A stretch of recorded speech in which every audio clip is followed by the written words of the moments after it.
Reaction of alcohol with thionyl chloride.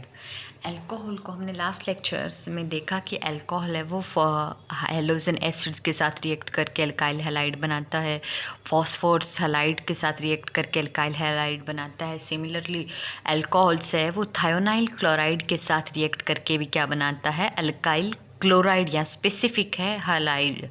क्योंकि हम क्या ले रहे हैं, थायोनाइल क्लोराइड लेके चल रहे हैं, तो जो हाइड्रोक्सी ग्रुप है ये किससे रिप्लेस होगा, क्लोरीन से। तो अल्काइल क्लोराइड और sulphur dioxide and hydrogen chloride क्या है, ऐसे साइड प्रोडक्ट। फॉर एग्जांपल जैसे हम अगर इथाइल अल्कोहल को ट्रीट करते विथ थायोनाइल क्लोराइड तो प्रोडक्ट हमें क्या मिलता है, इथाइल क्लोराइड।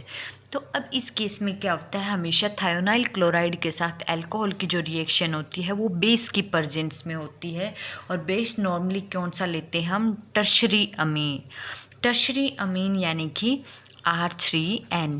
बेस का काम यहाँ पे क्या होता है कि बेस है वो रिएक्शन को प्रमोट करता है, एक्टिवेट करता है, एज ए कैटलिस्ट का काम करता है। किस तरह से कैटलिस्ट का काम करता है कि ये बेस है जो ड्यूरिंग मैकेनिज्म HCl निकलता है उसके साथ रिएक्ट करता है और रिएक्शन को प्रमोट करता है या फिर रिएक्शन की रेट को इन्हेंस करता है, एज ए कैटलिस्ट का काम करता है।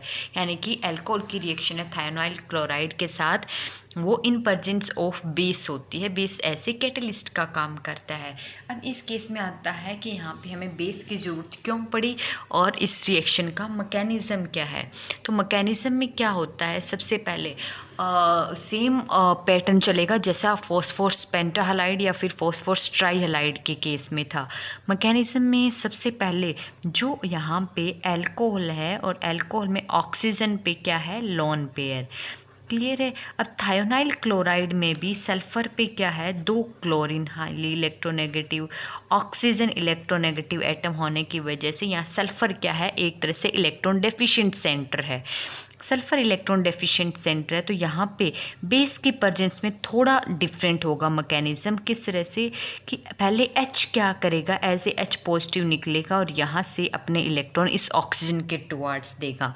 जैसे ऑक्सीजन के पास तो ऑलरेडी लोन पेयर, ऊपर से हाइड्रोजन भी दे रहा है, तो यहाँ से क्या होगा, ये एज ए न्यूक्लियोफाइल यहाँ पे इस इलेक्ट्रोफिलिक सेंटर पे अटैक करेगा। जैसे इलेक्ट्रोफिलिक सेंटर पे अटैक करेगा तो यहाँ से क्या हो जाएगा, हेलोजन गुड लिविंग ग्रुप है, ये एज ए हैलाइड अनायन निकल जाएगा। तो मैकेनिज्म में आपका क्या बनेगा, नेक्स्ट देखो, इंटरमीडिएट R, यहाँ ऑक्सीजन, ऑक्सीजन पे पॉजिटिव चार्ज तो आएगा नहीं क्योंकि ये एज ए H पॉजिटिव इसने पहले ही दे दिया इलेक्ट्रॉन। और यहाँ पे क्या आ जाएगा, कनेक्ट ये किसके साथ होगा, सल्फर के साथ। यहाँ ऑक्सीजन के पास lone pair as it is, sulphur के साथ कनेक्ट होगा। सल्फर से एक हैलोजन तो निकल चुका है, एक सल्फर के पास डबल बॉन्ड O बचा है और एक Cl। और अब यहाँ से जो Cl नेगेटिव निकला है और यहाँ से जो H पॉजिटिव, ये आपस में क्या करके कंबाइन हो रहे हैं, HCl। अब यहाँ जो HCl बना है, बेस उसके साथ रिएक्ट करके क्या बना रहा है, यहाँ NR3NH और साथ में Cl नेगेटिव। अब जैसे ही HCl बना, बेस उसके साथ रिएक्ट करके क्या जनरेट करेगा, क्लोराइड एज ए न्यूक्लियोफाइल। तो जो क्लोराइड यहाँ से बेस के साथ रिएक्शन से HCl की बना है वो क्या करेगा, इस वाली मॉइटी में जो electrophilic centre, high electrophilic centre, उस पे अटैक करेगा। और उस पर किस तरह से करेगा, देखो यहाँ पे क्या है, सल्फर पे ऑक्सीजन, क्लोरीन, ऑक्सीजन, तो सारा पूरा ये वाला पार्ट है, ये इलेक्ट्रॉन कहाँ से अट्रैक्ट करेगा, इस बॉन्ड से, यानी कि इस R ग्रुप से, जिसकी वजह से यहाँ पे इलेक्ट्रॉन की कमी हो जाएगी। और ये क्या करेगा, ऐसे न्यूक्लियोफाइल इस पे अटैक करेगा, इस पोजीशन पे, और यहाँ से ये बॉन्ड है वो कम्प्लीटली क्लीव हो जाएगा, इलेक्ट्रॉन कहाँ शिफ्ट हो जाएंगे, इस ऑक्सीजन पे। क्या बनेगा प्रोडक्ट, क्लोरीन ने तो इस R के साथ बना लिया है RCl प्लस में, साथ में यहाँ पे क्या आ गया, ऑक्सीजन पे अब आ गया है नेगेटिव चार्ज यहाँ पे, और यहाँ पे सल्फर, इस पे डबल बॉन्ड O और Cl। अब नेक्स्ट स्टेप में क्या होगा, ये अपने इलेक्ट्रॉन है वो क्या करेगा, यहाँ शिफ्ट करेगा। जहाँ पे भी चार्ज आते हैं वो खुद स्टेबलाइज होने की कोशिश करते हैं, ये अपने इलेक्ट्रॉन यहाँ शिफ्ट करते ही यहाँ से क्या होगा, फिर से हेलोजन का रिमूवल। जैसे हेलोजन का रिमूवल होगा तो यहाँ पे ऑक्सीजन के और सल्फर के बीच में क्या आ गया, फिर से डबल बॉन्ड, और एक पहले से ऐसे ही था, यानी कि ये क्या बन गया, सल्फर डाइऑक्साइड, और यहाँ पे क्या आ जाएगा, Cl पे नेगेटिव चार्ज। अब Cl पे नेगेटिव चार्ज है, ये क्या करेगा, जो यहाँ पे HCl बना था और HCl के साथ बेस ने रिएक्ट किया और क्या क्लोराइड जनरेट कर दिया और H पॉजिटिव खुद ले गया।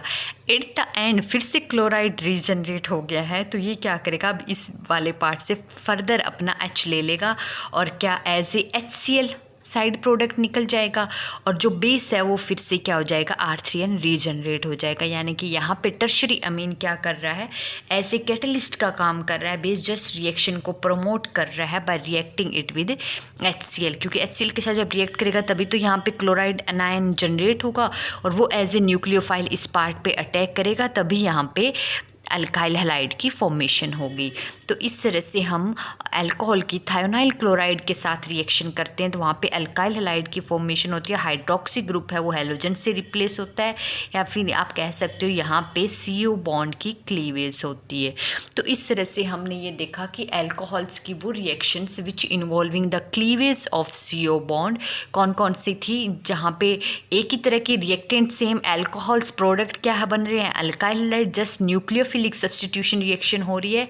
और हमने 3 डिस्कस किए हैं, कौन कौन से, reaction with halogen acid and reaction with phosphorus halide and third है रिएक्शन विद थायोनाइल क्लोराइड।